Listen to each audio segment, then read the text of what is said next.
What's up, everybody? Welcome to Kinda Funny Games Daily for Wednesday, September 26, 2018. I'm one of your hosts, Greg Miller, alongside the rogue one, Gary Whitta. Whitta Wednesday. And here it is, Portillo Wednesday as well. Yeah, Portillo Wednesday as well. Is here Look at as this. well. We have a meeting today. We weren't sure. I wasn't sure if it was going to go long. Oh, and Jen's okay. out of town now, so I brought my son to work. You know what I mean? Take your son to work day. Exactly. And he's very obsessed with this book you've brought. What book did you bring? Oh, okay. He so loves the smell of it for some reason. The smell of it? Well, it has that sumptuous new book smell to it. That's a good smell. That's a really good smell. He was licking it earlier. I know. So I've wanted to lick it myself. Real quick. Just a quick plug. The Art of Point-and-Click Adventure Games is out now from Bitmap Books. I wrote the foreword for it. It's not my... I didn't write the book or anything. You didn't write the whole book? No, not the whole book. It was written by a bunch of kind of esteemed gaming journalists. I didn't get a call. Well, I said esteemed. Ah, my apologies. Oh, he got you! He walked right into it. He walked right into it. No, I merely wrote the foreword, but it's a beautiful, very lavishly illustrated guide to... You have a cool drawing in there. You I have the do, 8-bit so they version even of kind of took my... Let's see if I can find it. Is it here? Gary, lift it up for us. I don't know. How do I do that? What do you want me to do here? How do I? He said lift it up, and you said how do I do that? How do I lift a book? See, there you go. He wants you to get in that shot. Yeah, all right. Hold on. It's coming. It's coming. Here, it's coming up. This is my forward. There's a little Closer kind to your of... face, Closer to Gary. your face to get in focus. Okay, closer to my face. What? Lord, I'm just going to put it over he's my just face. terrible. He's He doesn't. terrible. He writes things. He doesn't understand I don't how know. to do. I write things. I don't know how to hold things. The whole reason why I got into writing is because I was told there was no heavy lifting. Nothing left to hold. Yeah, Yeah. yeah. Yeah. He's funny. I can wear my pajamas to work. Exactly. And there's no heavy lifting. Anyway, the Art of Point-and-Click Adventures. It's beautiful. If you have any interest in the genre of, Maniac Mansion, King's Quest. Ron Gilbert in there, I saw. Ron Gilbert, Tim Schafer, Al Lowe. Tim Schafer, not a fan. Roberta Williams. Well, I mean, who Real is? piece of garbage. It's a really beautiful book. It's about $40. I think you can get it from Bitmap Books. Just Google Bitmap Books. That's cool. You can go find it. That's my plug for today. I like a lot of Leisure Suit Larry in there being There's a very lot of- graphic, but you called out the one thing in there when I was paging through of yeah, it's interesting. with the way they used to age gate it. How did they age gate it? So so in the original Leisure Suit Larry, because they didn't want kids playing it because it was a bit pornographic, Not a bit. risque.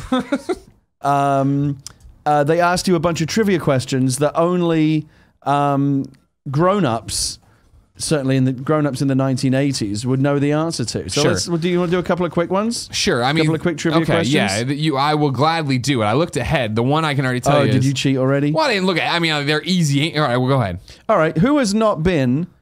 And again, you have to remember this is from 1987. Right, so I think I'm already disqualified. Who has not been a U.S. Attorney General? John Mitchell, Sam Shepard, Ramsey Clark, or Herbert Browner? See, I don't know the answers to that because I It's wasn't Sam a grown Shepard. up in the 87.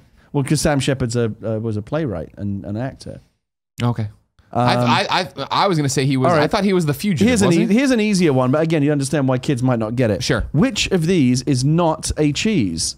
Is it Jarlsberg or Hallsberg? How do you say it? Jarlsberg? Charles. That's how I'd say. But I'm an idiot. That's how you know you that. would say it. Yeah, I'm a moron. Jarlsberg, mozzarella, brie, or Riesling?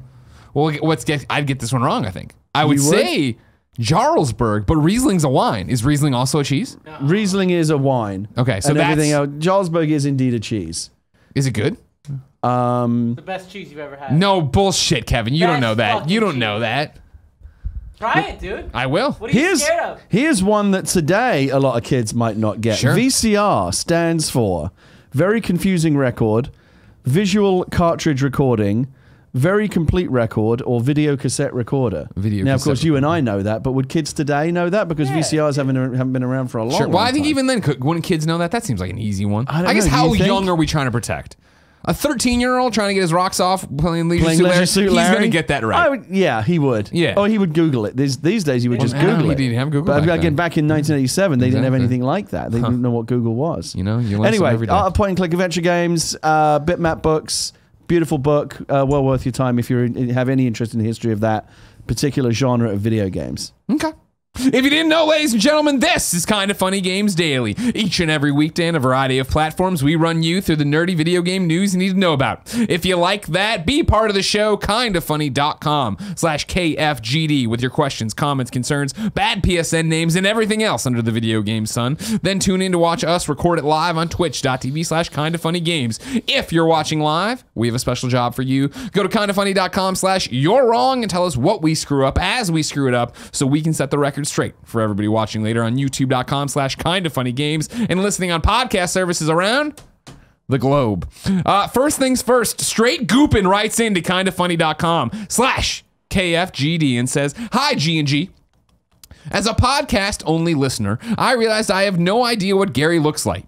Could you, Greg, lucky bastard. Could you, Greg, or whoever is hosting this Widow Wednesday, please describe Gary in all his glory?" Why don't you just Google me? Do a Google image search. It will come right up. Because he doesn't want to. He's in a what car. he wants is to stir some shit. He's he wants driving to make a tractor. Stir that shit! Stir that shit! Jesus, Kevin's into it today. I worry that any description of me is not gonna please me. That's the concern. Well, it's going to go one way or the other here, and I'll lay it out, and you decide. Isn't that your fault? I would say, imagine Greg Miller, beardless, older, shorter hair. There you okay. go. And God. going bald. That's scary. I don't think. I mean, I know you think yourself as going An bald, older, but they don't see older, that. fatter, balder Greg Miller. Do you look at fatter than me me? and worry that you see your future? No, I look at you wearing sweatpants, living your best life. I've been to your house. I'm like, I want this house. Yeah, no, you're nailing it. I'm in. Thanks, man. I'd probably put the black underneath the rim of my glasses. I still like these kind of glasses. Oh, you don't like the half rims? I like I've got? don't not like them. They look great on you. I'm just saying as a Greg Miller. Well, it's aficionado. different for everyone. You see, different faces work with different kinds of glasses. Great point. Those rims work great for you. I've tried rims like because I recently got these, so I tried a bunch of glasses. Lenscraft is doing the thing where you try them all on, and those rims, the kind of glasses that you're wearing right now, they work for your face. They, for some reason, totally overwhelm mine. Well, it's because I got a big old head. Yeah, you have a big head. There was a long time where now I need them more, I think. But even early, my prescription was super weak. Is super weak. But I use the glasses to distract from my giant fucking head. Yeah. I don't want. Huge. Yeah, it's just too much real estate up here. The beard's great at that too. I want to ask, and I know you've obviously talked about it and probably done all kinds of videos, but you're talking to me now. How did you enjoy my hometown? Oh, London, England. Yes. It was fantastic. Yeah. What a great place. I want to ask you this, because there's a thing that goes around about how we don't have good food, 100%. which I think is not true. 100%. Let me ask you, did you eat well? I ate incredibly well. That's the one. I keep saying the two big takeaways for me are, and they're both ignorant, obviously, is the fact that I think, in America, when people think of London food, everything's boiled. This boiled cabbage, it's this. The food was fantastic. Yeah. It's one of the few times in my life where day 2 of into the real vacation outside of the work, where I was just like, I am actively gaining weight. I feel disgusting because I'm eating so well. What was the best meal that you had? Oh, you know Panda Musk, right? The artist? Yes. He took us to this 5-star, or not 5-star, one of Gordon Ramsay's chefs who's left and started her own thing. And, and they're going to go for a Michelin star, and it's one of those kind of experiences. Right, where they come in, they got the everything's pristine. You drink a little bit of your water, they're there with more water. And they're doing this thing. And this is what the chef did, and it's smoky and stuff. It was fantastic. It was all these. What did you get? What did you eat? Well, we did the tasting menu. Oh, you had a little bit of everything. So it was, you went through the whole deal, and like it's coming out on like a mossy log, all this food and shit. I know, food doesn't come on plates anymore. Have you noticed that? Yeah, it's amazing. Everything's on like a slate, like a slate tile or something. In terms of like places I will never forget, Borough Market. Went to Borough Market, and like we had so much fun the first day there, and ate so much that we had to come back a second day. And I'm getting the bratwurst with this giant bratwurst and sauerkraut all over it. We're doing the ricotta cheese. Oh my goodness! A raclette cheese, is that how you pronounce it? I'm not sure. I know that, but I did hear that you also had the most British of experiences. I heard that you had a cheeky Nando's.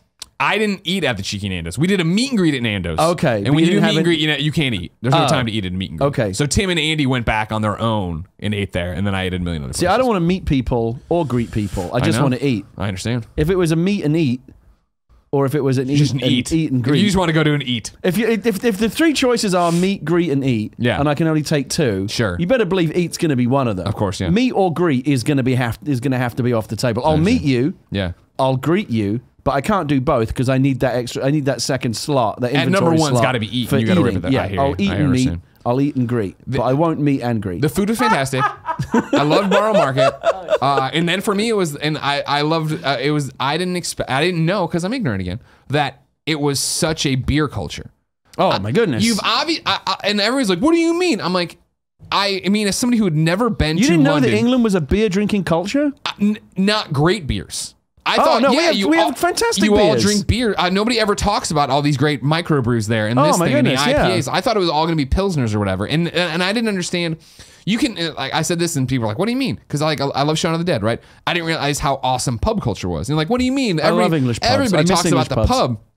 Nobody had ever talked to me about that. There's like 15 pubs on a block and you can drink everywhere. outside and you can go inside and they're not blaring music. You can talk to each other and have a beer and you go up there and the food's great and the fish, it was fantastic. And the architecture of the pubs is what's great. You can tell you're in like an...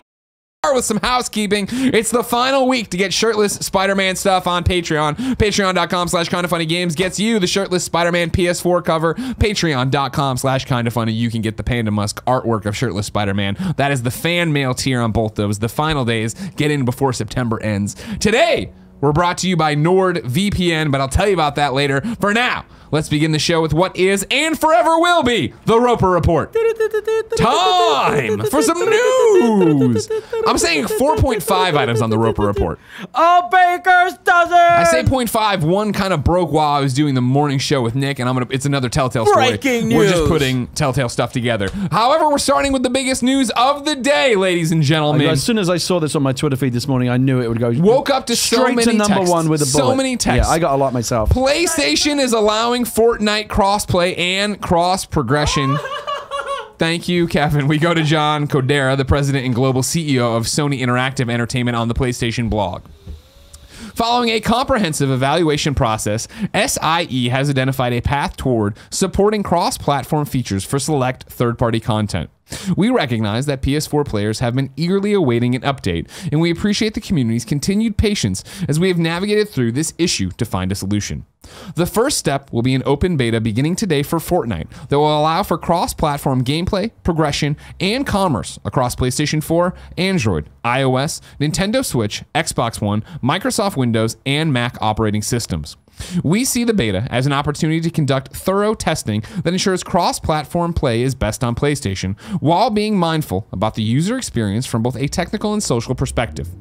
For 24 years, we have strived to deliver the best gaming experience to our fans by providing a uniquely PlayStation perspective.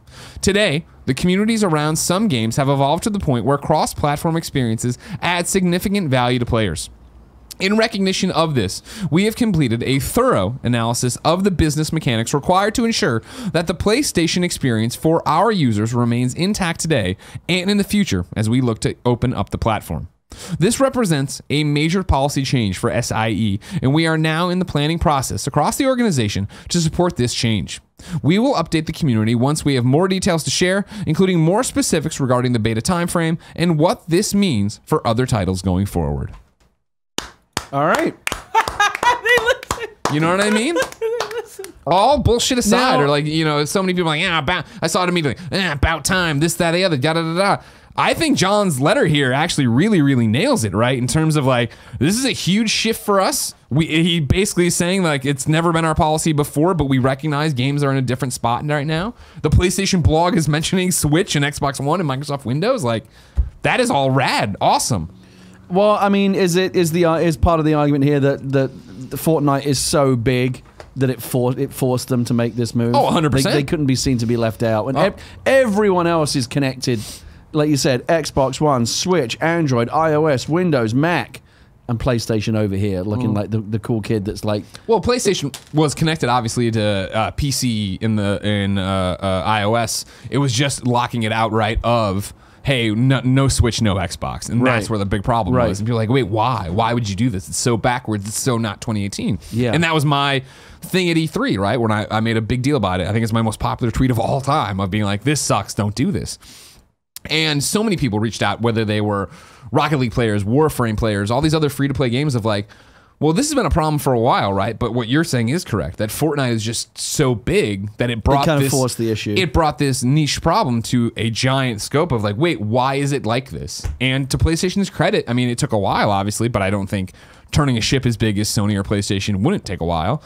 they actually did it because there was a lot of hullabaloo and hubbub. Yeah, I don't think the delay was about Sony kind of hemming and hawing about whether or not they wanted to do it. They knew it made sense. The question is, from a technical perspective, could they do it in a way that doesn't compromise the experience on PlayStation and does it in a way that doesn't threaten their business model or their the biggest thing too is, remember, like, this is literally the definition of a slippery slope. And if they were to come out and say, all right, fine, Fortnite can do it, then you would have Psyonix and Rocket League knocking on the door and being like, wait, what about us? It's a good slippery slope. Sure. Oh, no, but I think that's part of it, right? They suck at me, we'll update the community once we have blah, blah, blah, and what this means for other titles going forward. Right. Right? They're admitting that, like, this is a beta, this is step one, we're getting our toes in the water, but we're going to look forward for the rest of it. I mean, I want this across the board. I know you do. Hold on, I want to get to that. I know exactly where you're going with this because we always have this conversation. Okay. Charles J. writes in and says, greetings, Greg and Gary. So today, SIE announced a major change starting with Fortnite. Extended crossplay beyond just PlayStation platforms. I'm not a Fortnite player, parentheses.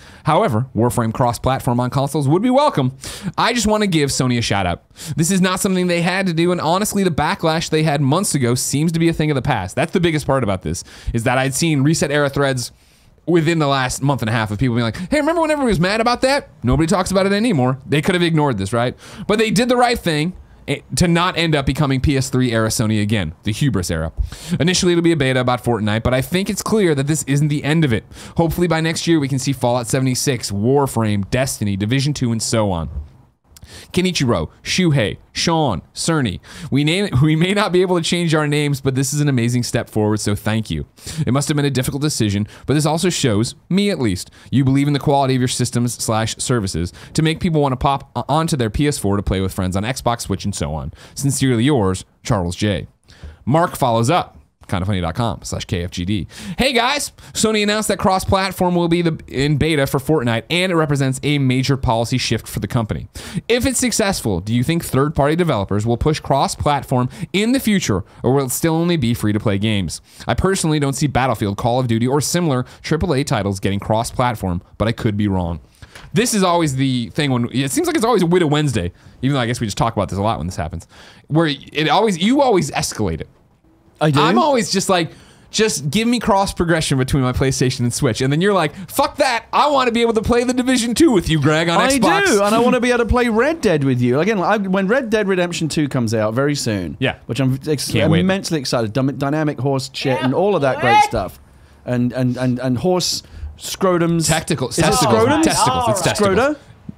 Scrota? What's the multiple scrotums? I think it's scrotums. Plural. Just scrotums. Scrotums? Yeah. I feel like scrota. If you want to start it, I'll start it. Okay, this is scrota. So horse scrota that shrink and expand based on the weather and stuff like that. Obviously this is all very exciting. This is going to be the game of the generation. But I'm not going to be able to enjoy it with all of my friends because I'm probably going to get it on Xbox One X because I've said millions of times before, I prefer the controller. It seems pretty likely. I'll wait for Digital Foundry, but it seems pretty likely the One X version will be graphically superior. Frame rates and your whatnot, all your teraflops and your Xbox One X. I want all my trilinear flip flopping, and this will have it, of course. But so many of my friends, like yourself, will be automatically on the PlayStation side, getting my trophies. And they've announced Red Dead Online. There's gonna be all this amazing stuff. Yeah, I want to play with everybody, and I have to make a choice. And so I'm hoping that this is the beginning of cross-platform being the norm across all third-party titles. Do you think it's likely? Is this the beginning of something, or is this merely an exception that's made for Fortnite because it's such a phenomenally big game? No. Here's what it is. Is it the beginning of something? No. The beginning of this was Xbox playing well with Switch, Nintendo playing well with Xbox, all of that starting, and us seeing cross-platform start. This is the next major step in that. And it does, as you start to take these baby steps on this road to cross-platform, where yes, the next domino in this will be Rocket League. The next domino probably, they're talking about it being beta, talking about their partners, seeing how they look forward. Warframe, I do see it. I don't understand it as being a third-party partner who has a free-to-play game that's already cross-platform, and I know Rocket League isn't free-to-play, but just stick with what I'm talking about. A cross-platform experience where you're doing all these different things. I see, if you're already cross-platform somewhere, I don't understand how you're going to be able to, Sony's going to be able to look you in the eye and be like, well, we can't do it for you now. I think it's going to be a limited thing. Is your game big enough? There'll be all these check boxes behind the thing. But I do think it starts us on that path of, yeah, I do not think the Division 2 will be Xbox and PC and everybody plays together. I think the systems are still in that game maybe too deep. And I'm talking my ass here. I'm not a developer from Ubisoft working on Division 2. I'm sorry, I'm not, no. I feel like there's so many variables to those things. It's not even that. I think those games, let me dial that back. I think those games were designed in such a way of, we don't have to worry about cross-platform. Xbox and PC is not cross-platform already on those games, right? Like, you're not going to just jump in and play with other people that way. So, like, they aren't to this point of where it's ubiquitous like Fortnite is. I mean, it requires a tremendous amount of cooperation, not just from the hardware vendors, from Sony and Microsoft, but also from the developers of the game, have to do all this extra work to make sure that the games will play nice across all platforms. Exactly. Again, I think there's a huge benefit there. It expands the player base.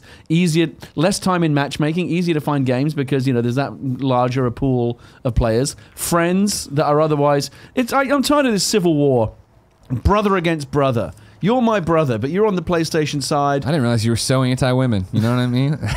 Player against player, Gary. Player, it's a joke, Kevin. I was making a Civil War reference.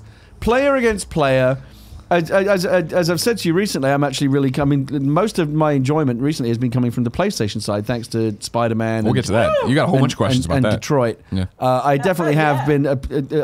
And today I just saw in my Twitter feed a new PlayStation third-party controller that looks like an Xbox controller. The Scuff controller. The Scuff controller with the off-center sticks. Yeah. I might have to get one of those and try that. That might be the last barrier for me.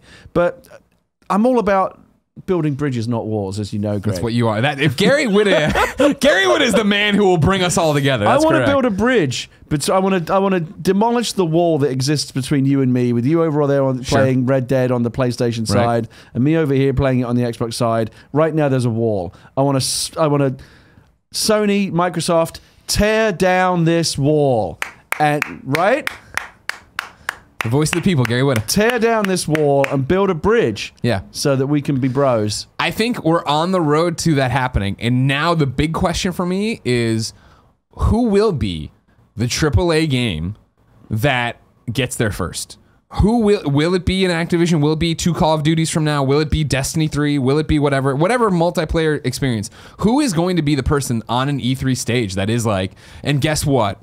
With Destiny 3, you can play cross-platform with everyone. Everyone in the Destiny 3 universe can play together. Are you surprised that PlayStation has made this move? The last time that we were on the show talking about this, it was in the context of Sony saying, well, we don't know, we're not sure, and it seemed like they could go either way. I am not surprised. I you feel like this was always in the cards? Kindoffunny.com/you're wrong. I feel like I've always been like, it's eventually going to happen. Right. You should have figured this out beforehand. Right. And I guess the one, and actually, let's dial that back, I guess. I was always saying that for sure, cross progression was going to happen. Eventually, they were going to figure this out and be like, hey, sorry about that. No, you can have one Epic account and play it on PlayStation, play it there. The whole cross-play thing was a ball of like, how are they going to do? Who knows what they're going to do? So just so that we're clear on what this means, let's say that I play Fortnite on PlayStation. Right. Or let's keep it more real. You play Fortnite, let's say you play Fortnite on Switch or PlayStation. I play it on Switch, yeah.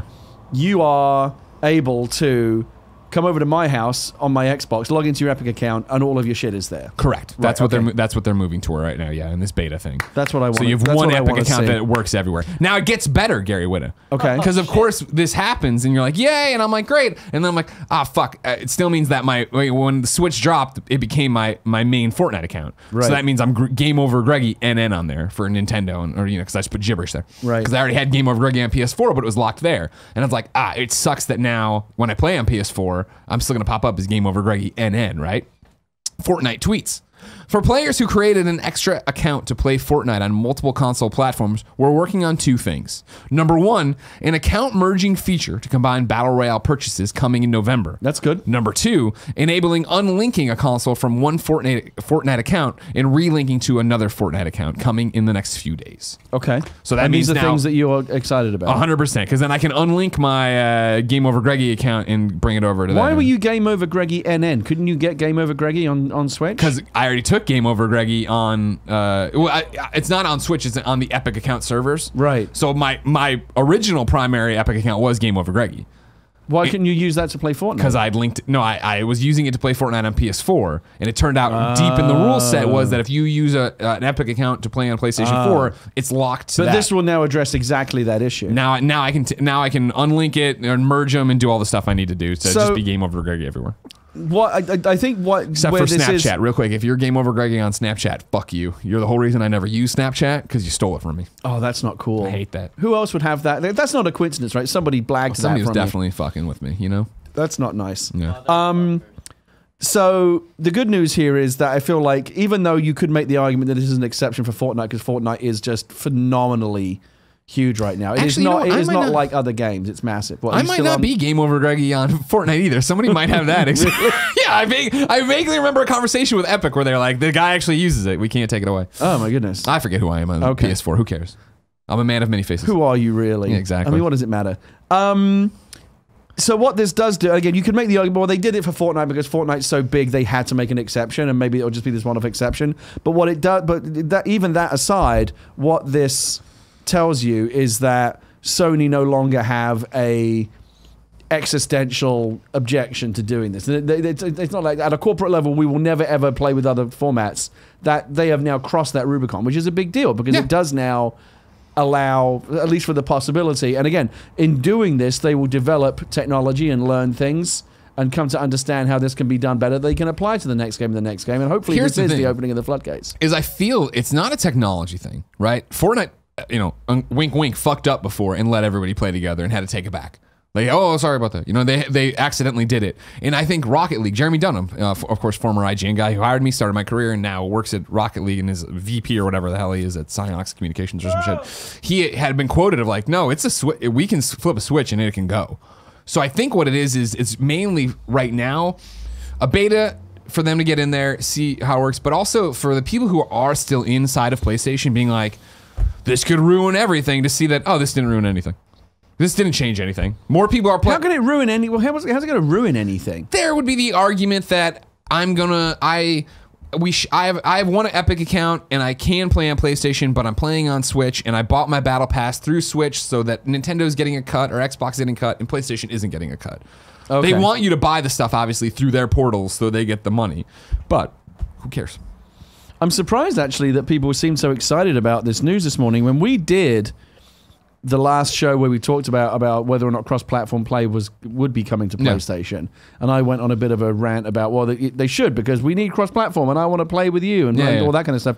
I went back later and watched the Twitch stream because I desperately need people in the chat to validate me and make me feel good about myself. I just need it. Somebody's got to. If I go back and watch the Twitch chat of this today, and there aren't a bunch of people in there saying that I'm great, I'm no good to anyone for the rest of the day. I'm in pause. My wife comes home, she sees me sitting there simmering. Oh, sorry, what is it? Did you write that Star Wars thing? Well, you're like, I can't write anything. I wasn't good on the show. No, she would just look at me and say, no good comments in the Twitch chat today. I'm like, she knows me so well. But I'm like, oh, it's so nice to see you. I've made dinner. She said, oh, people were kissing your ass. Clean the house. I made a turkey. Wrote 2 new screenplays. So my mood is completely dependent on. They're gonna be behind you. But the point I'm making is, at the time that I was going on about, a bunch of people, the stream was filled up with people saying, cross-platform, who needs it? I don't really care that much about that. I just want to play with my own people. But now that it's actually happening, people do seem excited. It's called Stockholm Syndrome. You know what I mean? Yeah. It's kind of like when PlayStation had no achievement system, and I was like, I don't need it. Right. Then they got trophies. Like, this is great. You know what I mean? It's kind of like when PlayStation won't let anybody change their name, and I'm like, I don't need it. And one day, maybe kinda, they will, and everybody will be like, oh man, that's a great idea. God, it's weird to think that there was a time before trophies. I don't know how you that must have been a completely different. I was just wasting my time. I played so many games. I was wasting my time just having fun. Having all that fun. What was I thinking? For nothing. It's stupid. For no reason. It's totally because there was no trophies. Yeah, we watched one yesterday. Another stupid game. It looks like it's a 10-minute platinum. Very excited to play it eventually. You know, we have the first platinum in our house. Save it. Are we going to get to that? There's reader mail coming up about you. Don't worry. Number 2, Xbox has announced X018. We're going to kick it over to, I pulled this from Xbox. On today's Inside Xbox episode, Phil Spencer announced X018, a global celebration of all things Xbox, filled with news, first looks, and surprises. Hosted on Saturday, November 10th at the 4th annual Xbox Fan Fest, Mexico City. More than 10,000 fans will join us on site. But you don't have to travel to Mexico to be part of X018. We will live stream all the X018 action on our biggest Inside Xbox episode yet, so fans all around the world can participate online. Whether you've been with us for years, months, weeks, or are still considering joining our global community, this is a moment where all of us can come together. Mark your calendars for Saturday, November 10th, and tune into Mixer throughout the weekend of November 10th through 11th for additional Xbox 018 news. More details, visit xbox.com/X018. Is this something they do every year? They do the Fan Fest. This is their 4th year of doing the Fan Fest. And then the Xbox like event had happened before. Kevin, can you grab me I'm wondering, Tim? because X018, the Xbox is about 18 years old, isn't it? Because it came out, the first Xbox came out in 2000. Ooh. So I'm wondering if the 18 is somehow referencing the fact that this is the 18th year of the Xbox. Kevin, can you grab Tim? Sure. Thank you. Because Tim was talking about this yesterday. He was reading about it, and he was telling me that, yeah, they haven't done it in X number of years. It's been years since they did a proper, like, hey, here's this event where we're going to announce stuff. And what it really sounds like, right, is like, hey, we're going to make our own PSX. And it also sounds like, hey, where the fuck is any news about PSX this year? Right. Because there's still no confirmation or denial publicly. Usually they just do this at E3. Right. Well, I mean, yeah. Yeah, they usually do that, or they'll have Microsoft conferences. I've never understood the point of doing it at E3 though, because you get the news cycle for maybe a half a day. Yeah. Before then, well, Sony that's why comes out and does their PSX thing. and then now X018 makes sense. Tim's joining us. I doubt you're gonna know this off the top of your head, but you told me yesterday they haven't done an X0 event in how many years? Like, when was the last time they did it? I don't know if they haven't done one, but the last major one where it wasn't just like a fan community expo thing, where it was actually like there was a quote unquote press conference was in 2006. 2006. Oh, well, that is a long time ago. That was pretty major. That's where they there was the first gameplay footage of the first Assassin's Creed, the reveal of BioShock, which at the time was that would have been early in the 360 era, right? Oh yeah, yeah. And Halo Wars was announced, and ton of other stuff. The Xbox. That was a big deal. The Xbox 360 HD DVD drive. Oh man, that took off. That took off too. Yeah. But I mean, that was I bought that a pretty thing. major conference though. Yeah, no, totally. So I mean, this seems like it's going to be the same thing. Like from the fact they're pitching, the fact they're doing this, and it totally feels like they're trying to fill that void. That hey, it appears there's no PSX this year, and even if it isn't like them trying to fill the void of us, like we're going to go toe to toe with them, and then it's like, well, is Sony going to step up? Are they going to have anything? Yeah, I think it's cool. It's in Mexico City too, right? Yeah. Yeah. It's and does the fact that they are doing this and they haven't done it in a while, you think suggestive that there's going to be big things to announce? If there's one thing I've learned from Xbox in the last couple of years, the answer to that is no. But I think that this is kind of setting the stage for later, getting people used to them having an event that they actually care about. I imagine there'll be announcements. I don't think they're going to be like mind-blowing. I think it's going to be I think it's going to be their PSX. I think it's going to be that level of announcements where it is, hey, here's this here's this new DLC for this game you already care about. Here's this like AA game, right? Like I think PSX worked the best, right? When it was like, hey, Supermassive's here to do a playthrough of Until Dawn, and we all screamed at the screen and stuff like that. Don't get me wrong, when they blew your mind and did your dreams and shit too, that was cool too. Like I think there'll be announcements, but like they'll be small. Will you do a live reaction? I think so. Yeah, if they're doing a press conference on Saturday. Well, they're saying it's not a conference. It's the longest Xbox. Direct or whatever it is. What's it called? Inside Xbox. Inside Xbox. 2 hours. They're saying their biggest inside. Yeah. But I feel like that's going to be a press conference. What is inside? Like, is that like a vlog that they put out? It's like their produced like magazine kind of show of like, hey, once a month we come out and this is Inside Xbox and here's all this cool stuff. Tim made a big deal like when it got announced it was going to be this big deal and I was like, it won't be. I was absolutely right. It wasn't. I fucking nailed it. No, you were totally wrong. Kevin, run the graphic that says Greg nailed it. You didn't. No, there's so many announcements. They're always announced new hardware bundles. There's like what you just said about what PSX is, and you're totally wrong about it just being DLC updates and stuff. That's what Inside Xbox is all the time, every month. Every month, Greg. PSX had Final Fantasy VII remake footage. Yeah, that's what I'm saying. Is the PSX does have giant announcements. Yeah. I think there will be something Uncharted 4 big like that. Did they announce Uncharted 4 at PSX? Not announce it, but that's when we saw. Yeah, I think like stuff like that is going to happen. I think if you look back at the history of PSX press conferences, is that what you can expect from this Xbox thing? So, are you predicting that Microsoft will have at least one like humdinger announcement? Oh yeah, totally. Okay, you don't do this. You don't come out. You don't have Phil Spencer out there talking about this thing and not have a humdinger up your sleeve. I hope. Yeah. Now Joe Cross writes in, not about X018, but about PSX. He wrote in, of course, to kindafunny.com/KFGD and says, "What's the deal with PSX this year?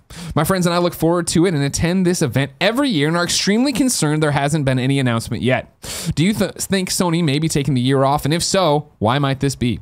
Might they not have enough games to show or developers to participate? Even the Capcom Cup, which normally takes place during PSX, is on a different weekend in Las Vegas this year, which seems like a sign. Or, opposite to all this, might a reveal still be forthcoming and details being finalized? PSX was announced very late 2 years ago after all. If this is the case, I wish Sony was more consistent with announcements, which would make it easier to plan. Thanks for your insight and all you do, Joe Cross." Joe, I am ready to declare PSX dead. I don't know, but I do think that, like, Forever? No, not forever, but I don't think there's one this year. Like, it's September 26th today. I have it written on paper. I don't know. There typically is one every year. Yeah, well, I mean, since they started it, yeah, there has been. And yes, we've done it on this show before, and you're wrong, talking about how late they announced 2 years ago, I think it was.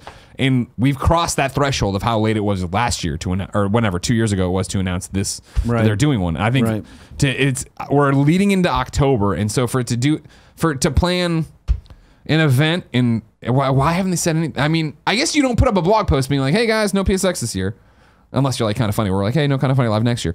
But I don't know. The whole thing, I feel like they should have announced it, and so I think that means there isn't a PSX. However, now that Xbox has announced theirs, I would not be shocked if they were back at PlayStation and be like, "Fuck, maybe we need to do one." Yeah. Well, maybe this might be the fire that lights their this is Xbox sliding in and stealing their thunder. Yeah. So maybe we'll never know, Joe Cross. Maybe I just said I declared it dead in my eyes, but it was dead, and now it's undead. And we're going to get a zombie one, and I'll just look like I'm wrong, but I wasn't really wrong. I was right up until they brought it back from the dead. No, you're either wrong or right. Well, we'll see. You're on the hook right now with your prediction that it's dead. So I hope it's not. I hope I'm wrong. I just feel like it's too... Why is there... You would have announced it by now. Learn how to throw an event. In past years, it was announced by this point, right? Correct. And I'm saying the latest it's ever been announced, we've passed that threshold. Yes. Okay. You make a compelling argument. I'm scared, Gary. I like PSX. It's a great show. I know. What are you going to do? I guess I have to go to X018. Well, no, I got to stay here and do the reaction stream probably at X018. Yeah, you don't want to do that. Yeah, you don't want to go to... You're going to go to Mexico? Oh, you'd probably enjoy Mexico I've been to Mexico. I've never been to Mexico City. Yeah. Is it cool? I don't know. I've never been either. Have you ever been to Mexico, period? Why does it take me a second to think about that? I'm saying Witta and Miller family vacation to Mexico. No. San Diego is the closest I've ever been. That's pretty close. Number 3, GLAAD is adding a video game award. The Gay and Lesbian Alliance Against Defamation has added a video games category to its prestigious 30th annual GLAAD Media Awards. The Outstanding Video Game Award will be given to a video game with outstanding LGBTQ inclusive content. Award is given for an interactive experience that includes authentic and impactful LGBTQ characters or storylines. Judging will take into consideration the degree to which the LGBTQ inclusive content is effectively woven into gameplay, including player agency and the world itself. GLAAD is one of the nation's largest advocacy groups, founded in 1985. For more information on the work of GLAAD, please visit GLAAD.org. Details regarding submissions for the awards are up there as well. You can go and nominate on the GLAAD website games you think should be in the running for this. And when are the awards? That's a great question. Doesn't say on what I have here. I can look it up for you if you want me. Somebody's going to try to you're wrong me, and I hate it when it's something easy.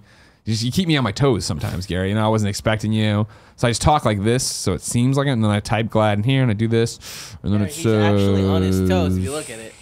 I am up on my toes. That's the deadline. The deadline for the awards, November 23rd, 2018. Awards themselves are... The awards will be announced in late January 2019. Okay. Doesn't sound like it's like an award show. Right. In January, somebody wins. Well, I tweeted out about this morning. I just said, yay. I think, long overdue. Yeah. It's certainly the right time for it. There's any number of great games out there that speak to these issues in very intelligent and sophisticated and nuanced ways. And this is another way for them to be recognized. Sure. I agree with all that. And then what I love about it is video games being accepted outside of just video game fans. You know what I mean? It is that thing of, hey, here's an organization that has been around for a long time. You hear its name in the news all the time, does a bunch of great work, and now they are looking at video games as an art form on par with movies or TVs or books. You know what I mean? Like, they're looking at, okay, the video games are a serious business and can tell serious stories and are representing our people, and we should reward that. Yeah, absolutely. Good call. Number 4, it is your Telltale rock block of the day. I got 2 stories for you. One that broke later. One that's right here. So we'll start with the one on my main page. AMC almost invested in Telltale. This is from James Batchelor over at gamesindustry.biz. The story of how Telltale collapsed last week continues to develop as new information suggests the developer was on the cusp of a partnership that could have prevented mass redundancies. Yesterday, it was reported that the film's woes stemmed from the pulled support of a single financial backer, as claimed by co-founder Dan Connors. However, Variety now reports that there were 2 other prominent firms involved that Telltale was hoping to work with. Sources have told the site that both Korean developer Smilegate and US TV firm AMC were in talks to invest in Telltale games. The former is best known for online and mobile games, while the latter owns a variety of IP, including the rights to the Walking Dead television series. Parentheses, Telltale's Walking Dead games are actually based on the original Robert Kirkman comic books. It's unclear whether these negotiations centered around funding or potential projects, but the management reportedly told its employees on Thursday that discussions with AMC were going particularly well and funding was expected to be confirmed within a few weeks. However, later that afternoon, one of the companies is said to have backed out, followed by the other just hours later. So they were hoping for a lifeline and didn't get it, basically? Yeah, hoping, apparently then, so it's Smilegate, it's AMC, it's Lionsgate, we're all, maybe this will save us. And they were, on Thursday, management reportedly told employees that it was looking good. And then the next day, Gary, lay off 200, or close the studio. 250 people laid off, 25 skeleton crew, they'll be back in a second. We'll get out, you're close to all of this. I want to talk to you about it because you haven't had a chance to talk about it. Okay. But I want to toss in the second one. This is from our friend Megan over at The Verge. Telltale pulls The Walking Dead's final season from sale. The final season of Telltale's The Walking Dead is no longer for sale. According to the game's GOG page, Telltale requested, quote, a temporary pause of sales. The game can't be purchased on Steam or via console either. Then Megan recaps everything we know about the layoffs, this thing, blah, blah. Although most of Telltale's projects have effectively been canceled, the future of The Walking Dead's final season, which kicked off just last month, has been especially turbulent.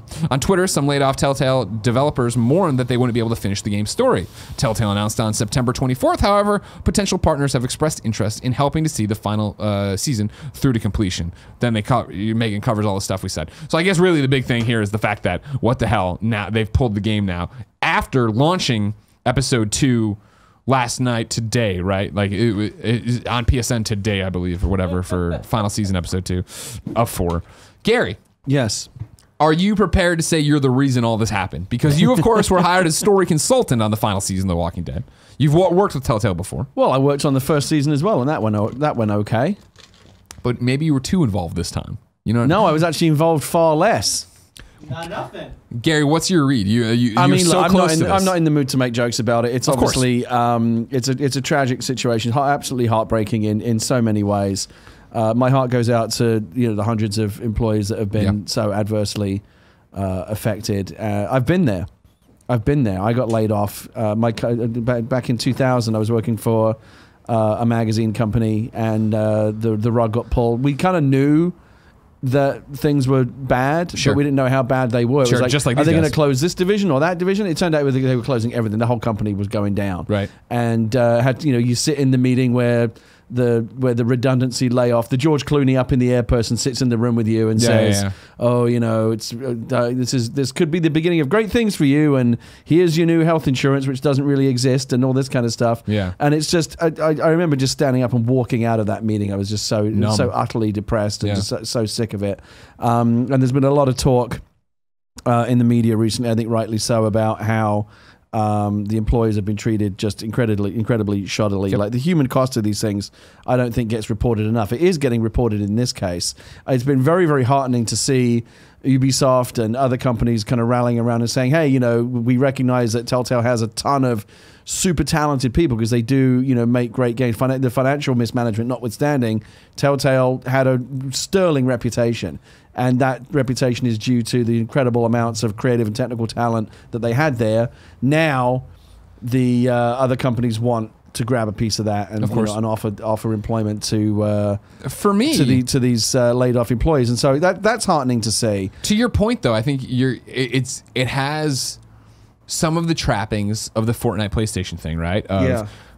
You're right that it seems to be right now the undercurrent and the editorials that are being written are, we have to change how games are made. You know what I mean? Because it is this thing, when we've talked about it a lot this week, but the idea that game developers are commodities to be traded, to be closed, to be laid off, and nobody cares on the other side as long as they get their game, right? Mm-hmm. Telltale is a big enough name for this to happen to that it seems like it's really causing a lot of people to sit there and be like, well, hold on, but great, yeah, we could get this. I'm glad somebody's interested in the Walking Dead final season. How do we take care of these people? How do we give them a job and a career that isn't this turbulent? Right.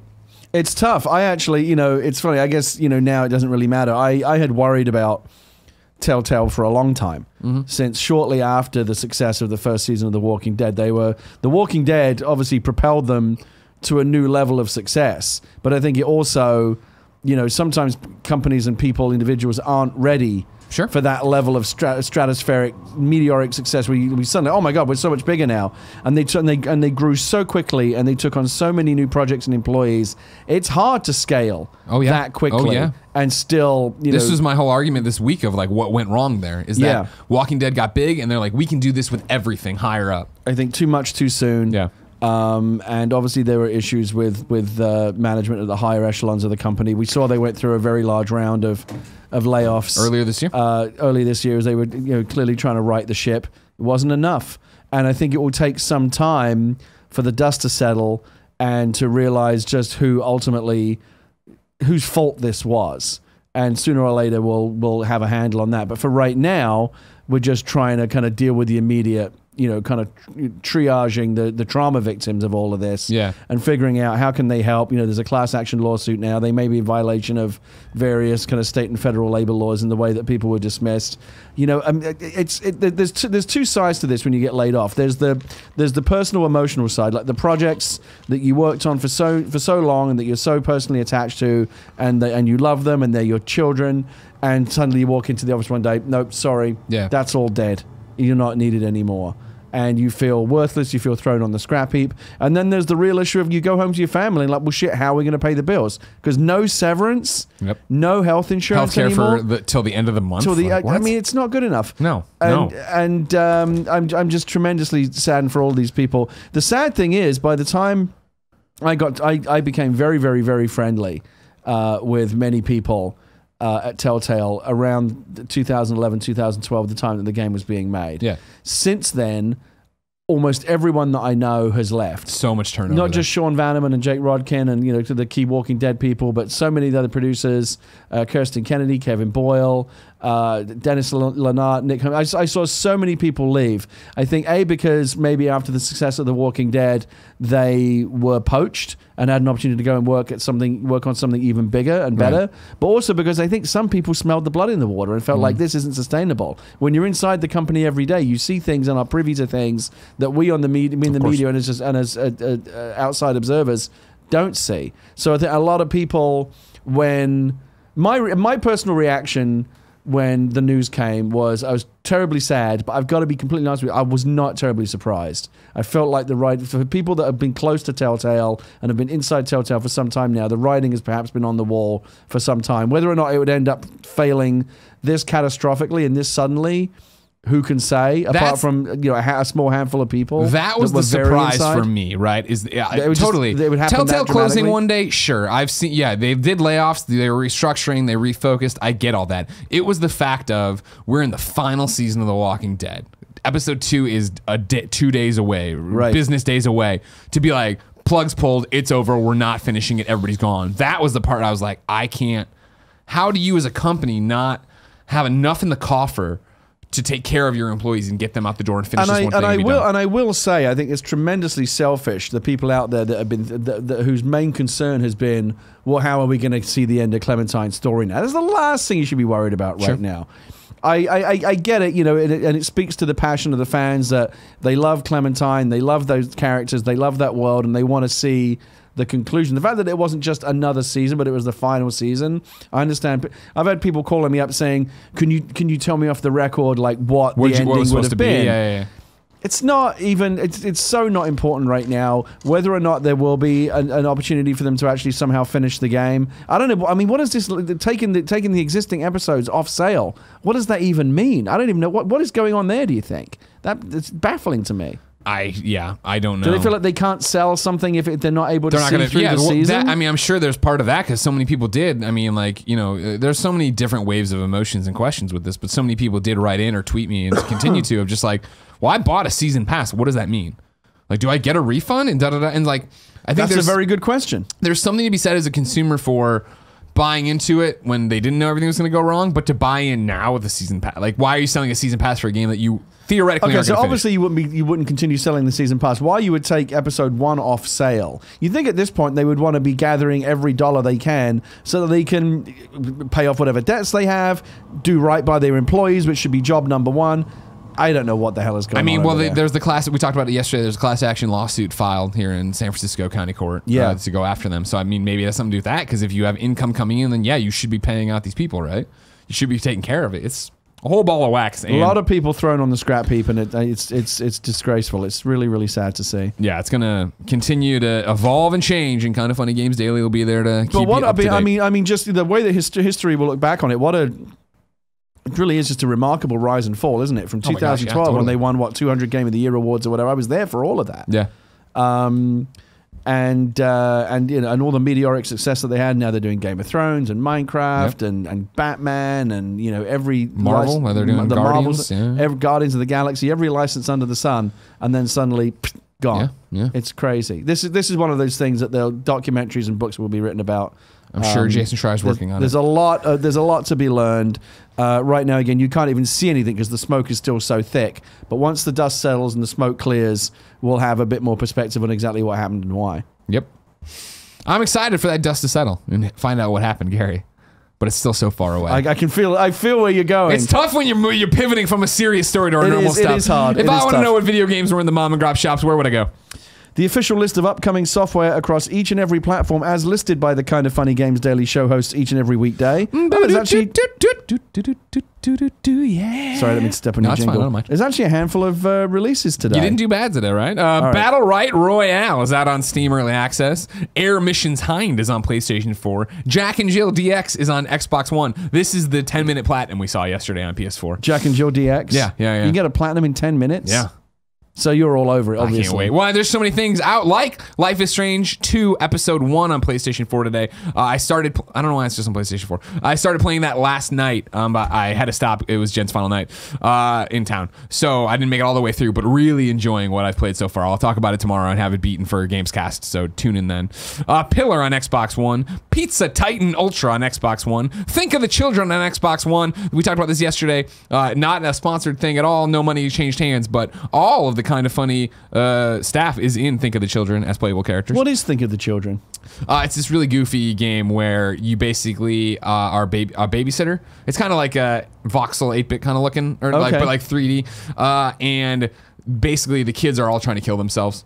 Like they're walking into traffic. They're walking like a Lemmings kind of thing? Yeah, and you've got to run over and get them and try to save as many of them as you can from walking to the fire and stuff. Yeah. Surviving Mars just got harder than ever with a free Sagan update. Launching today, focused on adding a new difficulty to the game along with this update. Paradox and Helmut are announcing a brand new logo and a permanent price drop across all platforms. It's $29.99. It's already available. Vampire, 2 new difficulties are available now on PlayStation 4, Xbox One, and PC. Maybe Vampire. We aren't going to argue about that today. And then PlayStation put this out about GT Sport. We're pleased to announce that the latest free content update for GT Sport, patch 1.28, will be available for download for all players starting today, alongside a selection of brand new vehicles to take to the track. We've added a fan favorite course set against a spectacular backdrop and a selection of new league events and more. Meanwhile, you got a bunch of new dates. Dirt Rally 2.0 is coming to PlayStation 4, Xbox One, and Switch February 26th, 2019.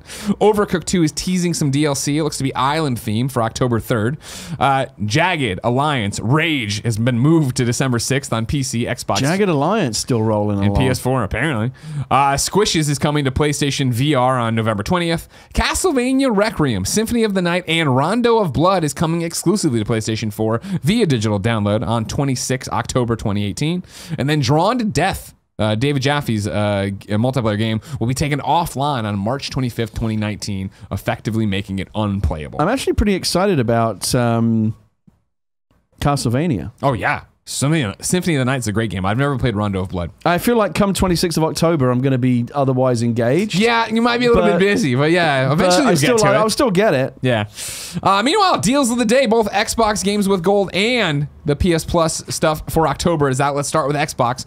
Overcooked is available October 1 to 31 on Xbox One. Victor Vran is available October 16th through November 15th on Xbox One. Stuntman Ignition, I remember that game, October 1st to the 15th on Xbox One and Xbox 360. Hitman Blood Money, available October 16th through the 31st, Xbox One and 360. Nathan Steele wrote in for deals of the day. I would have missed this. Thank you, Nathan. Saying, hey, Greg and Gary, new dates for you. If you missed it, October's Game Pass games were announced yesterday via the Xbox Wire. On October 1st, the following games will be added to Xbox Game Pass. I put it into deals of the day. I think that's where I put it, but I always forget. Sounds right. Wolfenstein New Order, Metro 2033 Redux, Lego Indiana Jones, the original adventure, Shantae, Half Genie Hero, Split Second, Westradu, Double Barrel. And then, on October 2nd, launching day and date on Game Pass is Forza Horizon 4. Oh, shit, dude. Yeah. So, I've been looking at the reviews for Forza Horizon 4. It's set in the UK. I'm thinking this could be my kind of thing. I like driving games. Yeah. I don't like the Forza, the main ones, but I like the Horizon, the more arcadey ones. Sure. I enjoy them. But I'm thinking, do I really want to lay out for another Forza game? I have Game Pass, so I'm getting it anyway. What a deal. Now, here's my question for you, Gary Whitta, contributor to Kind of Funny Games Daily. Yeah. Would you like to just walk away with a Forza code today and come back and give impressions next week? Even better. Perfect. There you go. Because we got my codes, and goodness. I'm like, not really our game. Sorry, guys. So excited. Wait, you're not driving people around here? You know how to drive? Kevin is a big. Kevin has a VR rig in his basement to do driving games. And I've been playing it again I will recently. play it for sure. Cool. It's so come back and good. give us impressions. Oh, do you have like one of those Yeah. the whole seat that Yeah. you sit in? Yeah. Oh Who- wow. Do you It's remember who amazing. made the seat? Can you look that up for me? I mispronounced the name. We and do got, mispronounce the name, and I feel really bad for that. But yeah. they were nice enough to send you a rig, and I'd like you to get. What's that like when you bring girls over? He's married. It's in the garage, and I'm married. There's bigger problems when Kevin brings girls over. The wife would be the bigger problem when you bring a girl over. I just wondered that like people could think it's some kind of sex swing or something. Oh no, trust me. doesn't look like it a doesn't sex look like swing. sex swing. Yeah. What do you play on it? Shoot, what's the What's the game you PlayStation played most VR, on it? The Drive Club. Drive Club. Drive Club Oh, VR okay. is Because definitely he's put the PSVR on it yeah, and he's driving. it's So the pedals and the fantastic. gear shift and the whole thing? The gear shift I've lightly used, just because it's so difficult to get like the driving down. You know, because you gotta like work with the brakes, and there's the only Yeah. problem is there's no e-brake, so you have to hit the button, which takes you out of the That's moment. cool that you have Yeah. that whole rig though. It's amazing. I got a picture. Give me a second. Yeah, look it up, find it, and show it to Yeah, you, yeah, let and me please see. promote the company. Meanwhile, PlayStation Plus games for October have been announced as well. Free next month on PlayStation. Well, you know, you I have pay for PlayStation Plus as well, so let's see what I'm getting. Friday the 13th on PlayStation 4. Okay. Holy shit! I can't believe it. Die? Well, it can't be added to anymore, but it's there for free now. Well, they weren't shutting it down because of that. I thought. Well, they can't add to it anymore. The game's still up and running. I Laser League. I thought Final Fantasy was a big hit. Maybe It was when it launched, and it then didn't stick around. There was this whole legal battle that they're tied up in. Like right now, there's a battle over the Friday the 13th IP rights. Yeah. And it eventually got to the game where they're like, "Cool, we can't add any more characters, maps, or anything. We can just Okay. patch what we have. We can't add more Got to it. it." Oh, that and sucks. everybody was like, "Well, then, you can wait till the lawsuit's done." And Gunn and O'Fonic were like, "Actually, we can't." Like they're like, that's not how games work. We can't keep the staff around and have them work on nothing. Hopefully one day to be able to Yeah. work on something. Like Yeah. they need to make something to make us money to keep this going. Right. So it's Friday the 13th on PS4, Laser League on PlayStation 4, which we did a Kind of Funny party mode for you. You can catch on youtube.com/kindoffunnygames. Master Reboot on PS3. The Bridge on PS3, which is cross-buy with PS4 and PS Vita. Rocket Birds 2 Evolution on PS Vita, cross-buy with PS4. And 2064 Read-Only Memories on PS4, cross-buy with PS4. And another game I swear by. Enjoyed Read-Only Memories quite a bit. I'm looking at the picture that Kevin's got up on the screen here now. Throw it up, Kev. That's just the chassis. Does that come with the wheel or any of the hardware, or do you have to add that on yourself? No, you buy that separately. Okay. Show it to the kids, will you? Okay.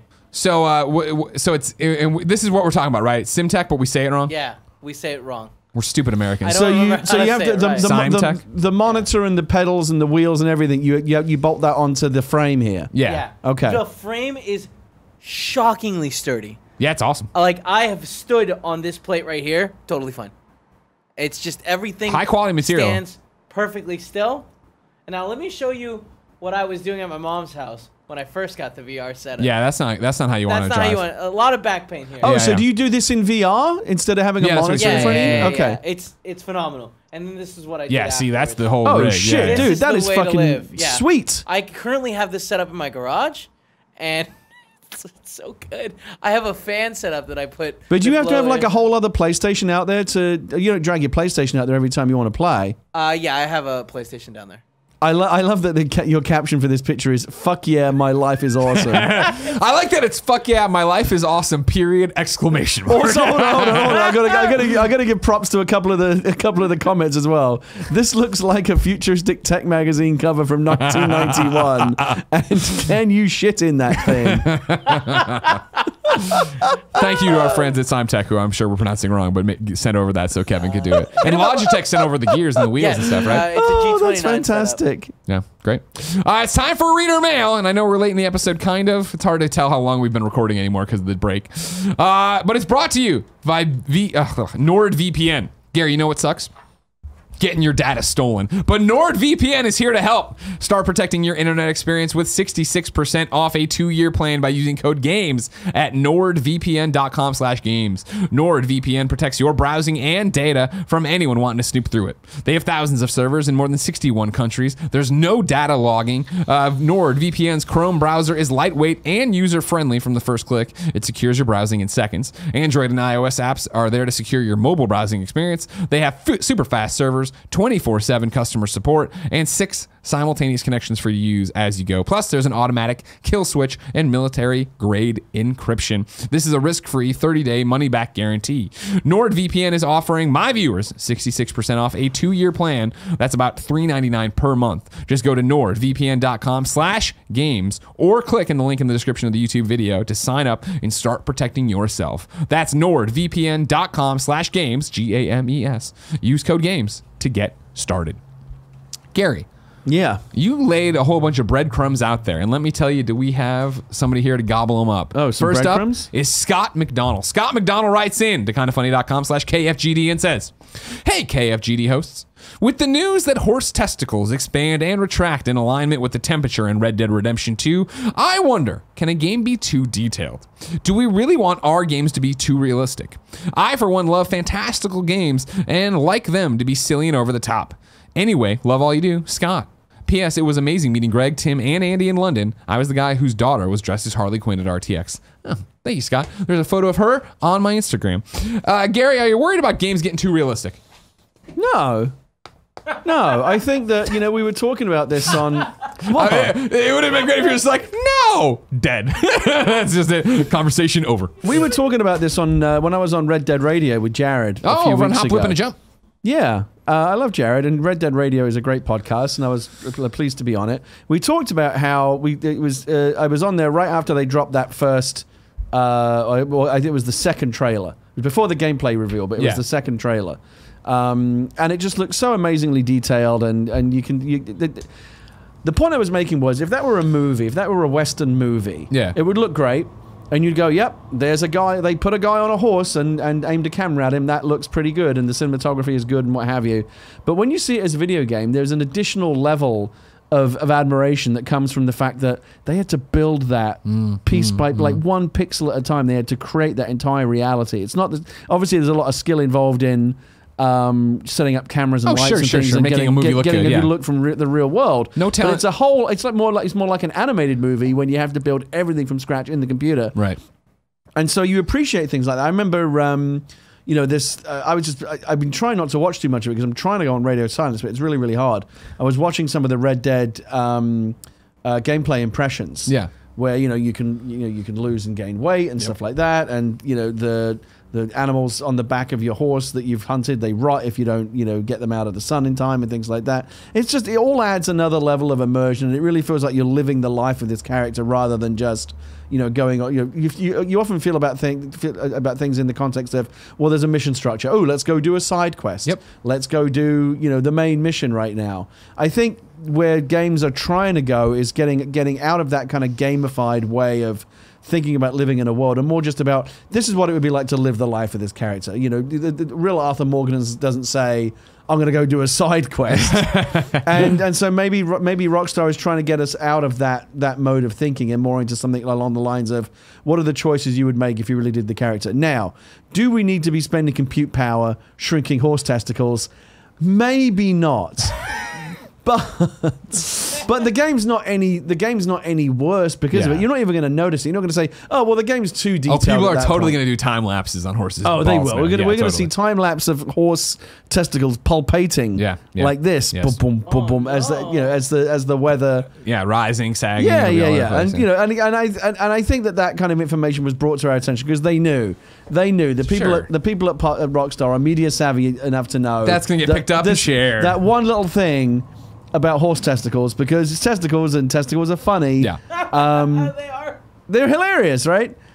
Would result in all of this media coverage and my thing is this. I feel like, to Scott's question, can games get too realistic?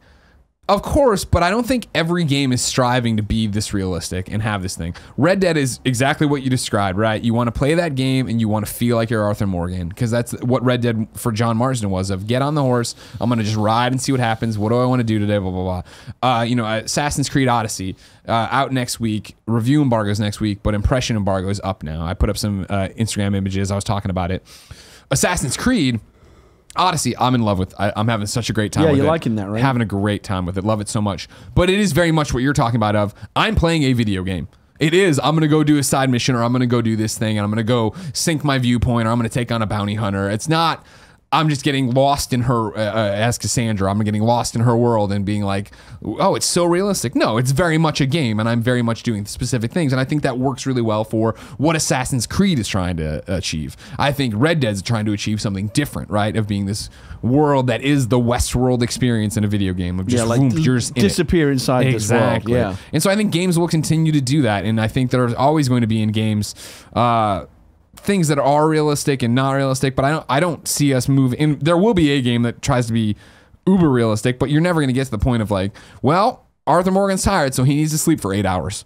You know what I mean? To put him down, and because that runs counter to you having fun with the game. There are games that there are cooldown periods and things like that, but well, I mean, look at something like Scum, which is very popular right now, which goes to an absolutely ridiculous level of biometrics, and you have to remember to take a shit and all this kind of stuff. And that's not necessarily, but there clearly is that genre, that hardcore survivalist genre, survival game genre, where you have to brush your teeth or your teeth will fall out and this kind of stuff. There's an audience for that. There are people that want that level of granularity and they want that level of hardcore difficulty. And they will be there. I just don't think you have to worry about every game doing that. Right. Time for Ludwig from Vienna to get the floor. He wrote into kindafunny.com/KFGD and says, questions for Mr. Witta. Number 1, how is Persona 5 doing? It's an albatross. Yeah. I will get back to it. I promise. I do need to finish it. Yeah. Thank you. I'm never going to get a platinum trophy or anything, but there's too much other stuff coming out. I should have plowed through and finished it while I had the chance. Exactly. Yeah, it's too late now. I will say this. Do you think it's possible to play a game? Well, let's use Persona 5 as an example, because I would argue yes. Do you think it's possible to play a game and feel like you had a great experience with it without finishing it? Yes, that's my experience with the Persona 5. Right. That's my experience with The Witcher. Right. Witcher, I did 30 hours. I never got out of Act 1. I'm like, this is a great game. See you later. Right. Persona 5, I'm like, I've played, I think, again, 30 hours of it. What? It's 90-something? Yes. I got to go, man. I got things to do. Yeah. That's my. So you had a great time with it. Totally. But and your time with it, you don't feel it was diminished by the fact that you didn't see it through to the end? My time with it wasn't. I do feel like my opinion is diminished in the eyes of the audience. You know what I mean? Like I feel like I'm not the expert on it. And it sticks in me a little bit that I haven't finished it. I wanted to see that. I got so invested in the story. Yeah. And then you know how it happens. Life gets in the way, and then another game comes out, and there's just too much to do. And now it's like I've been separated from it long enough that I would have to remember where I was in the story and kind of get back into it, remember what the controls are. Like what kind of animal is Morgana? I don't even know. Yeah. Yeah. Number 2, seeing he platinum Spider-Man. That's incorrect. Your wife's platinum Spider-Man. Now you see, you want to talk about male privilege. Which I guess we are now. No, we are. Apparently, we're on the track. Whether you want to talk about it or not. Well, read the question. Seeing as he platinum Spider-Man and he plans to platinum Persona 5. See, let's. Okay, there's no chance in hell of a platinum for Persona 5. To correct the record. Get in there. And give a shout out to my wife, and I was quite clear about this. My wife and I have both been playing Spider-Man 2. Spider-Man. What's that? On one save file, or you each have your own No, game? different profiles. Gotcha. Entirely different profiles, different controllers, the whole thing. Okay. Have different controllers? They went and bought the new controllers. My wife just got one of the new colored controllers. And it's actually great. The way it works is if you power up the PlayStation with that controller, it boots right into her profile. Because it knows that controller is attached to her profile and not mine. Yeah. Is that a new thing? Yeah. I don't know if it's new or not, but it does do that. I guess I only log into my PlayStation with my controller. Oh, no, Jen has one. Anyways, doesn't matter. And my one has the blue light and hers has the red light and so forth. So we know whose is whose. I got Spider-Man. I started playing it. My wife was interested in watching it. She said, I'll give this a try. Yeah. And then she ended up getting into it even more than I did. Yeah. And she's better at the combat. She's better at the web swinging. She's got more. She's done more of the Taskmaster. She got the platinum trophy. Yeah. So there's been heated debate inside my head if she should come in and do Widow Wednesdays instead of you. Well, I mean, if you're gonna, I wish if you were doing the spoiler cast now, I would recommend that she come in and sit with you because she knows the game backwards and front. She even went and got. I don't know if you even did this. She even went and got all of the 50 secret photo locations. Of course I did, Gary. Come on. And got the extra suit that comes with it. That's not even part of the platinum. Yeah, no. That's like a bonus. 100%. That was like the cherry on top. I thought I was done, and then it wasn't. Yeah. Okay, great. And the suit you get's not even that good. It's just kind of the ESU just something to do. T-shirt and jeans. But yeah, she's very much a completionist. So this game very much spoke to the completionist in her. She got the platinum trophy. I tweeted out a picture that was clearly a picture of the platinum trophy attached to her name. And you said I married up. And I said I married up because I was very proud that my wife platinumed the game. Yeah. And then I'm getting all the credit for it. People on Twitter go, "Oh, well done, Gary." What? I mean, I hope you're saying well done for marrying well because it was all her achievement. Yeah. But here you got people saying, "Oh, Gary's platinum." I have not yet platinumed the game. I will finish the game. I'm 2 missions behind finishing it. Okay. I've still got to do the last 2 boss battles. Sure. And I know how much of the game is there left because I saw my wife do it. But I will not platinum it. It's too hard. It's not that hard. It's not. Well, it's too hard for me. You have to remember. Okay, that's better. That's better. Did you enjoy that tweet from PlayStation? I believe it was yesterday. PlayStation UK said it's okay to play games on easy. Oh yeah, totally. I wholeheartedly endorsed that tweet. And then I saw a bunch of people go, "No, it's not. You have to play on the hardest level." Fuck you. Play on the level that makes the game fun for you. How do you want to enjoy your video games? What do you typically default to? Just the normal one? Yeah. Well, for me, it stems from when reviewing.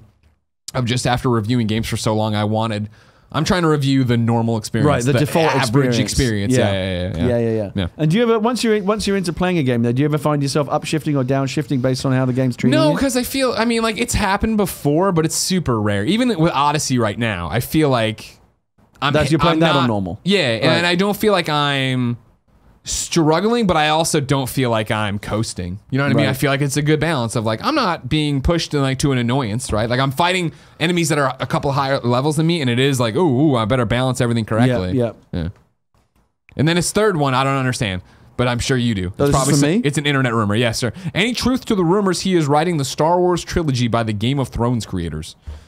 What? No, Game of Thrones creators making Star Wars? So David Benioff and D.B. Weiss, who created the Game of Thrones TV show, are working with Lucasfilm and supposedly on a new. I don't know anything about it anymore because I don't work there anymore. Yeah. But so I know what you know. No, there's no truth. Well, to I don't know anything. Do you want me to start that rumor? Do you want me to call Kathleen Kennedy? It sounds like it's already started. All right, everybody tweet Kathleen Kennedy. Where would that have come from? That's madness. I don't know. Maybe he's starting it. Maybe he's just trying to. Maybe he works for a Star Wars site and he's trying to get it. You know, mad. Sean from Ireland gets the final question of the day at kindafunny.com/KFGD and says, hello, esteemed hosts. Kinda Funny has always talked about how Horizon elevated Guerilla Games to become one of Sony's top tier studios. Has Spider-Man done the same for Insomniac in your view? Sean from Ireland. I talk about, yeah, that for sure. I think Horizon was Guerrilla's coming out party to video gamers in general in the industry of like people who ignored Killzone, whatever, it's a shooter I don't care about. I think that definitely was like, no, we're a serious studio now, everybody gets it. I definitely think it's the same way with Insomniac, where I think, sure, they keep making Ratchet and Clank games, which are fantastic and everybody loves, but it's more Ratchet and Clank. And then even Sunset Overdrive not finding an audience, the Fuse game or whatever for EA, I think this definitely puts them on the map of like, no, we're Insomniac games, we're fucking awesome and everybody knows it now. Agree, Gary? Yes, wholeheartedly. Perfect. Time to squad up! This is where one of you writes into kindafunny.com/KFGD. Give me your name, username, platform of choice, and why you need help in a video game. Today, Clark needs help on the PlayStation 4. His PSN name is Clark, the letter E. So Clark E _487. Happy Widow Wednesday and episode 301, Kinda Funny crew. I just recently got the Platinum trophies for Spider-Man and finished all I wanted to do in Fortnite on Nintendo Switch. So now, I am gearing up for Red Dead Redemption 2, but my friends list is mostly empty. I already have one best friend, but I would like to have more. So hope to see you all in Red Dead Redemption 2's beta happening in November. Clark E _487. I rarely do online betas, but for Red Dead 2, I will make an exception because I got to get in that world as soon as I possibly can. But don't you feel like you're going to be still playing the single player of Red Dead? That's a good point. I feel like that's where it's going to come down for me of like, oh, I want to see what it's like, but I also want to wait till when it's like the full blown, I'm all set. It's not a game you're going to just blow through the single player. It's going to take a while because it seems like it's a pretty big game. Oh my God. I hate it when I open You're Wrong and there's a million things. Oh no. 32. Are they new ones? Greg, Yeah. Can we talk about Odyssey at all? Like, Yeah, I talked about it, that we like it a lot, yeah. Okay, no. It's just someone in the chat is saying something. I want to respond to it. Okay, yeah, we talk. Oh, wait, well, yeah, you can't review Odyssey. You can give impressions, don't spoil any story stuff. Okay, yeah. All right, cool. Time for You're Wrong. This is where one of you writes into kindafunny.com/you're wrong and tell us what we screw up as we screw it up so we can set the record straight for everybody watching later on youtube.com. What were we wrong about? Capitalist Pig says re-cheese, it's pronounced Jarlsberg. Think Skyrim. No, that's right. Yes, Jarlsberg. Now that I hear it said that way, that's quite correct. Jarlsberg. Katie writes in and says, you proposed that Kevin start hanging criminals, then the feed cut out. You're wrong, but angry Greg voice. Kevin, what is your answer? Kevin, this could be your vigilante. You know what I mean? You find the bad guys and execute them. They didn't hear me say yes and said, what do you think the next step is? I guess I'll talk to the government. Yeah, and then the government agent. And then the feed went out. Yeah, I guess so. Interesting. Maybe the government's against it. Kebabs and Capitalist Pig write in about scrotum plural, saying scrotum is either scrotums or scrota. Aha, so I was right about scrota. Both are oh, so did Squires. Man, that was got a shot in the dark. Scrota. Look at all those scrota. Keelan says, hi, I know this isn't the right place to write in, but wanted to know if my new Irish clothing brand can sponsor your shows. Thanks in advance. I mean, hit us up. The business address is out there. You can sponsor us on patreon.com/kindoffunnygames as well. Is there not a Irish Patreon clothing. tier? I wonder what that looks like. Green. Wait, isn't there a Patreon tier for specifically There is that? Specifically a sponsorship tier on Patreon, yes. All right, there you go. People editorializing. Capitalist Pig says the Xbox launched November 15th, 2001, not 2000 like Gary mentioned. Okay. Yeah, that makes sense. Around the same time as the PlayStation 2 came out around the same time. Kebab says Uncharted The Lost Legacy was announced at PSX, as was Last of Us 2. Oh, God. Oh, really? Kebab says I'm wrong, and that the PSX 2016's dates were announced. Now, see, Trevor's correcting Kebabs, so there you go. I'm going to go to Trevor Starkey. Fuck you, Kebabs. Trevor says, PSX 2016 was formally announced on September 27th, 2016. So we have not passed the threshold until tomorrow. If tomorrow they do it, can you imagine? I'm like, fuck it, there you go. Oh, my goodness. Oh, no. Just keeps going. People just arguing semantics. Oh, no.